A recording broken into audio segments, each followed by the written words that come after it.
That's right, I'm back at Mapesu Private Game Reserve. But this time, things will be a little bit different.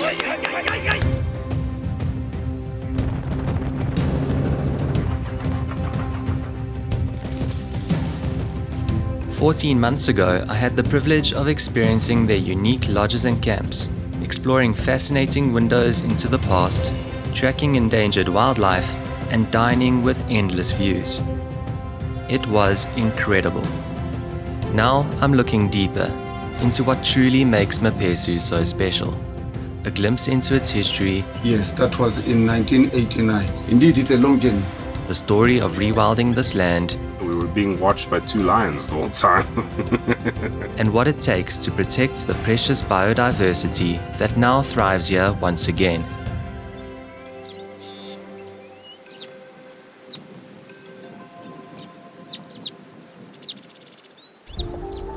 We began with a laid-back game drive, the perfect way to catch up and reconnect with the reserve. There's wildebeest there. I'll find the browner hyena there a few times as well. September is springtime. Temperatures are rising and the dusty landscape is craving the first rains.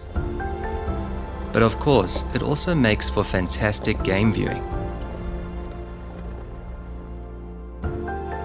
Lions and many other species had vanished from this land, but there's been a rebirth. To understand how, we need to go back to where it all began. When I was a little kid, I used to love going to the zoo. And well, my mom would take me to the zoo all the time. I always wondered, how come all of these animals are in individual cages? I obviously got told, oh, you can't put the crocodile together with the monkey. It just doesn't work that way. But the concept kept fascinating me. And then when I was 9, we went on a family holiday to South Africa. And we went to Kruger National Park, and I was like, hey, all the animals here are all living in the same area together. So it has to be possible somehow. And that really opened up the idea of game reserves. And that's when I thought this is something that I'd want to do.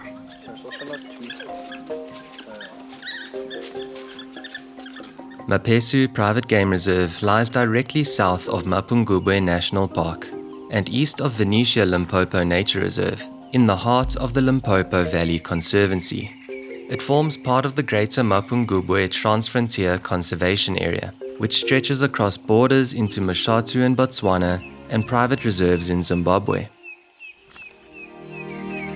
The ultimate goal for this entire area is actually to become a corridor to northern Kruger. Back in the 30s, there was a gentleman by the name of Paul Evans.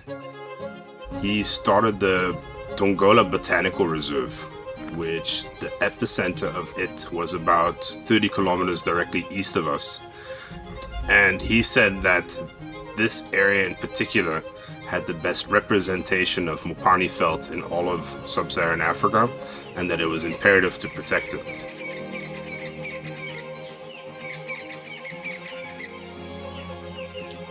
When I came to this area, I was 24. Yes, that was in 1989. Even if you close my eyes like this and take me anywhere in the reserve here, open the eyes, I can still come back here. Yeah. Because, I know every corner of this reserve. They were doing a lot of hunting, mostly in winter times. And also they had some goats, cattle. So that time it was only kudus, impalas, warthogs, a little bit of wildebeest.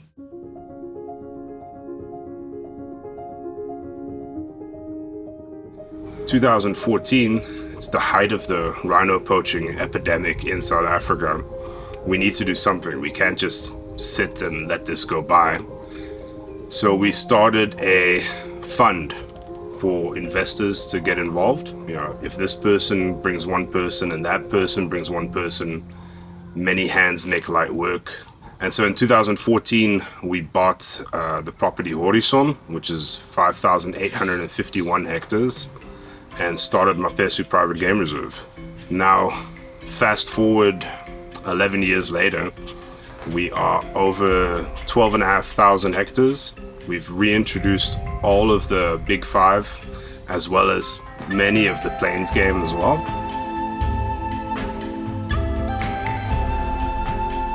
I felt like I was born again when they're sort of starting to put new things and introducing some cheetahs and all that kind of stuff. Like I said, we were hunting. Now the hunting is over. I'm no longer doing the hunting anymore. It's finished.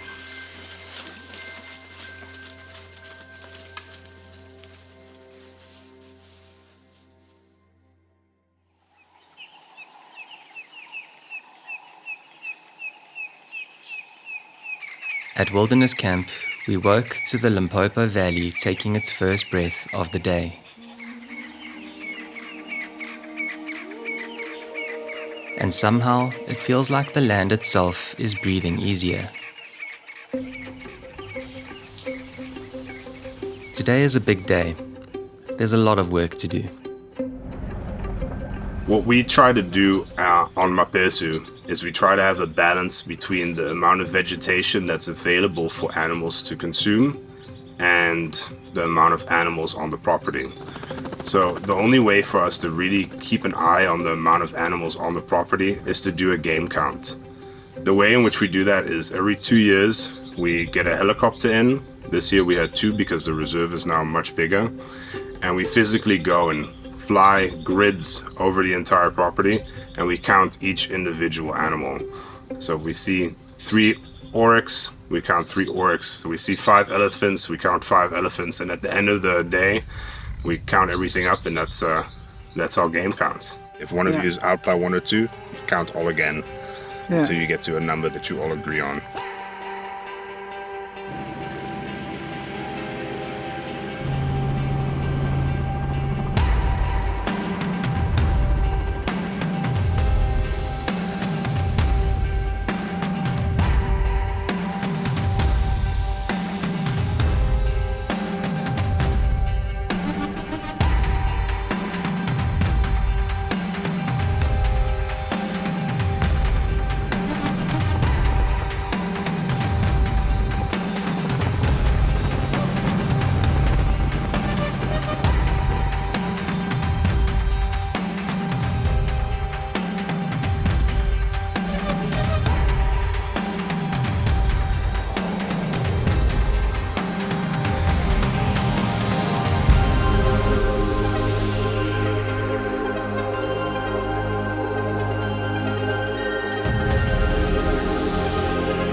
While we're busy flying around, a lot of the animals move away from the chopper.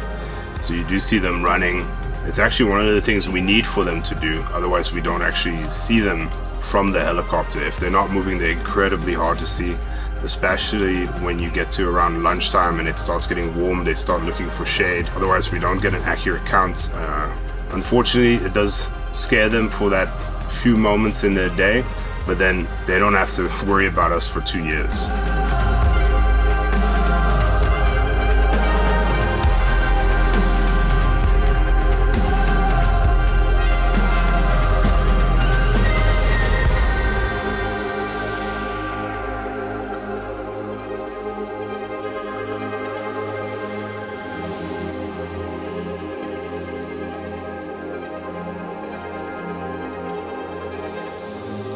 We spent around 6 hours in the air, 10 between 2 choppers to complete the mission.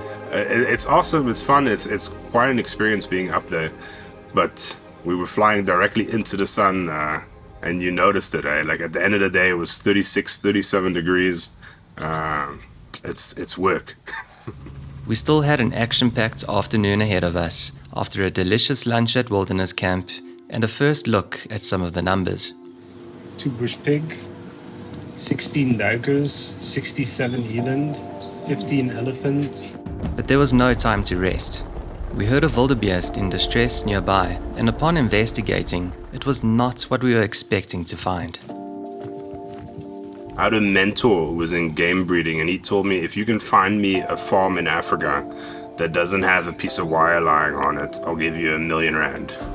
I think that harbors back to the cattle farming days of this property. It used to be divided up into small camps of 500 hectares. And one of the main things that we've been doing over the last 10 years is removing all of the internal fencing, allowing for the free movement of game within the reserve. I think when we were doing the game count, we might have spooked that group of wildebeest, and they probably took a path that they wouldn't normally take, and that one unfortunately got stuck in that wire. Luckily, you heard it going to your tent, and we managed to get down there quickly. We cut the wire, and he got up and he was back on his feet. Things are unpredictable out here, as we're about to find out once again. With wildlife, it is extreme. It's very extreme. Things can change very quickly, and you have to react quickly. We also dotted one of the juvenile rhinos on the reserve. There were 2 specific rhinos that we were looking at to put a collar on, because they're getting to an age now where they aren't necessarily with the moms anymore, and we rely quite heavily on our collar data to track our rhinos. We have to find them every single day. Copy.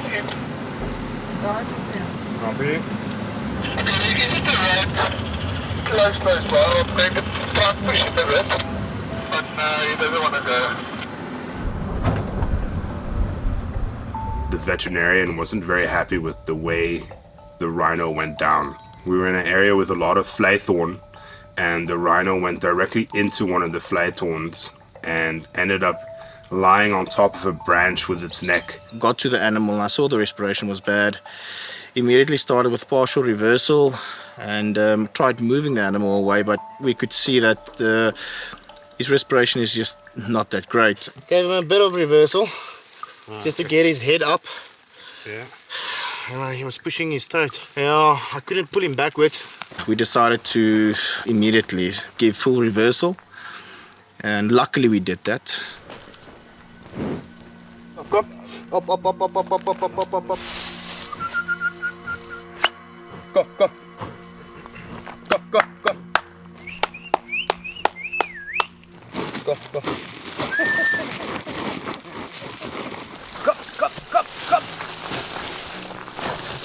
Come on. Go.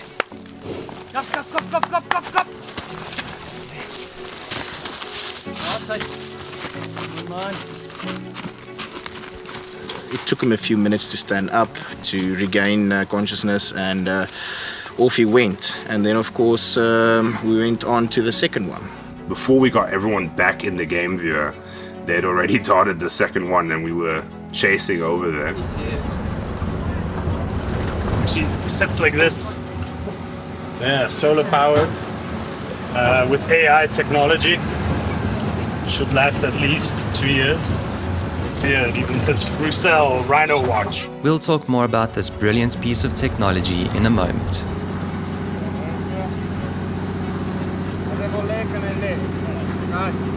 Nice in the shade. Oh, that's good. It's a better spot than the last one you showed. Hey! He's doing well.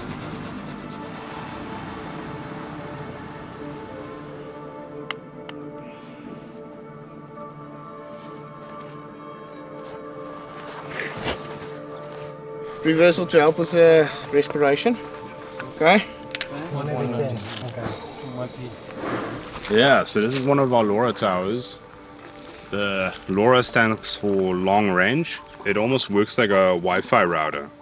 And the AI collars that are on the rhinos are able to connect with this router and send information directly to this location, and then from there it comes into an app on our phones. The information that it's sending is anything from location, battery life of the unit, health status of the rhino, so to speak, like the heart rate, if there's any abnormal movements. And what makes these specific collars super special is because of the AI technology, they send us an automatic alarm if there's any abnormal change in their behavior. So let's say the rhino is lying down and all of a sudden it starts running, or distressed because it's fighting with another rhino, or even gives us a notification if the rhino is giving birth, because the heart rate also goes up. Another great thing about LoRa is it makes us completely independent of any cell phone network or any satellite network. You know, we're in a part of the country that doesn't always have satellites overhead. Sometimes we have 3-day gaps and we are in the dark completely with regards to caller information. Then with LoRa, we solve that problem completely. So we didn't have any problems with the second bull. That actually went very, very well. And now he's on the monitor.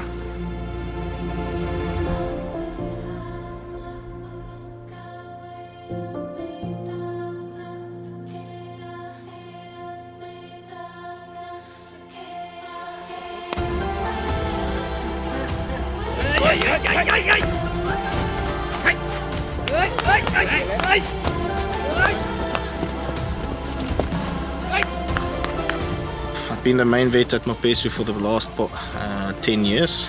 Seeing the reserve just grow in numbers, in species, has been a fantastic experience. I just love it. It's just that African spirit that I have. And while we were there, we were being watched by 2 lions the whole time.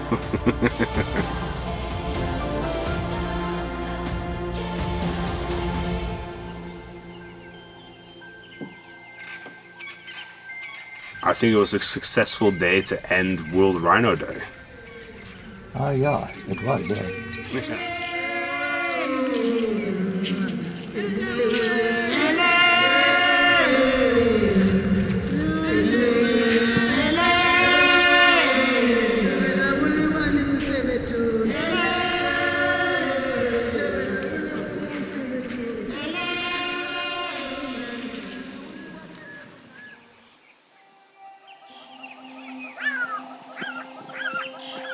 We rose with the sun at Luca Lodge in the best way possible. So we woke up early in the morning and I went to go sit out on the deck to program one of our new thermal drones. And while I was busy sitting there, I heard the jackal start alarm calling and I saw Byron popping out of his room. And next thing I know, there's 2 leopards there at the waterhole drinking. And then subsequently being chased off by, I think, 5 jackals or something into the mopani trees there. So we quickly popped up with the drone, flew about 400-500 meters, and with the thermal you can really spot them. They stand out immediately.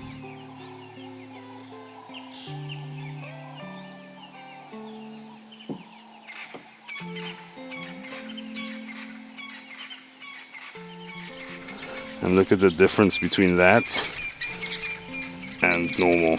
Yeah. Here you can see them clear as day. The drone is the latest part of our security network.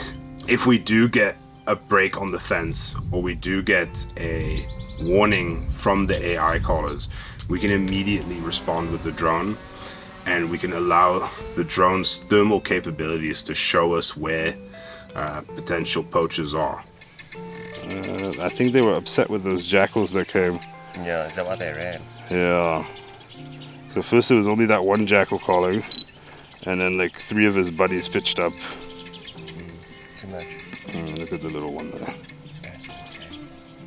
Yeah, no, it's a lot of fun. You really get to see the wildlife in a different perspective as well, especially at night, you know. Like little things like aardvarks, pangolins, that kind of stuff also sticks out. And then I can just do this, boom. the eland. Oh, wow. And you compare this to how the animals were running away from the helicopter. It's way less intrusive. Yeah, it's definitely an invaluable tool for us. Yesterday was World Rhino Day. Today, Heritage Day in South Africa.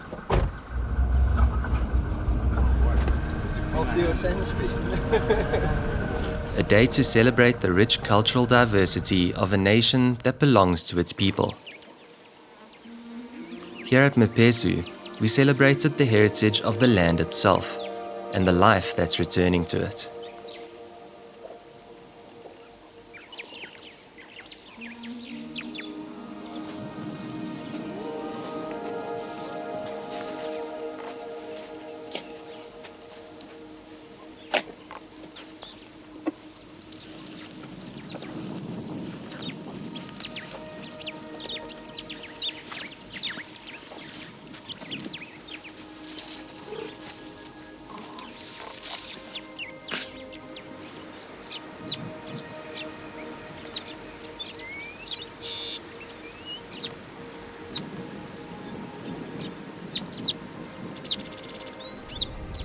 Michael scans to see if we can find one of the endangered cheetahs, who have also returned.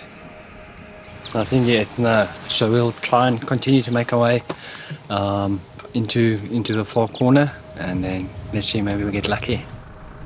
There's a deep sense that everyone is here for the right reasons. No egos, just purpose. New leaves. Yeah, the leaves are already starting. Summer's here, man. The rain will come.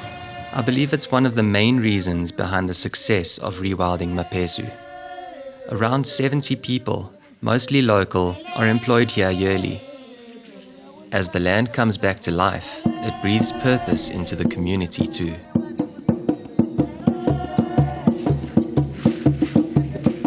The vendor ladies come and do a traditional dance for us.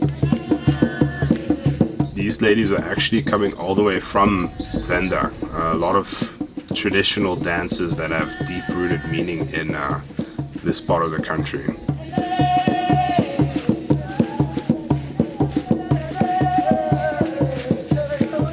This felt like a lot more than just a Heritage Day celebration.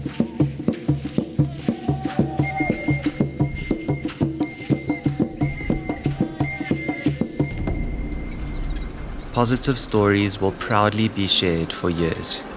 Then I can hear some movements. Came like, showing me the teeth like this, growling.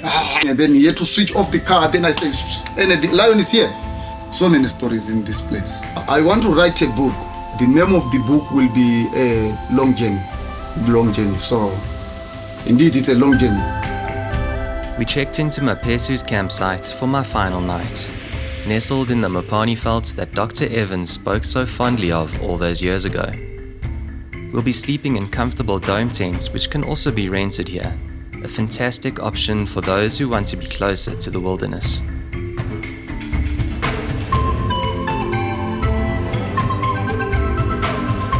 So my big hope for Mapesu Private Game Reserve is that the reserve just continues to grow. I would really like to introduce a few more species, especially black rhino. The ultimate goal is for the greater Mapungubwe Transfrontier Conservation Area to become a success. And we open up with Mapungubwe, Mashatu, and Sentinel and Nottingham in Zimbabwe. And this whole area opens up for both wildlife and people to move around freely.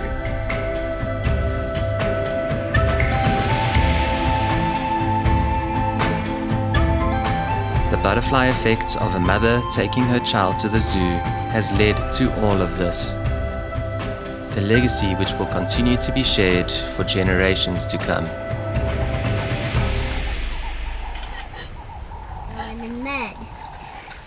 We're going in the mud.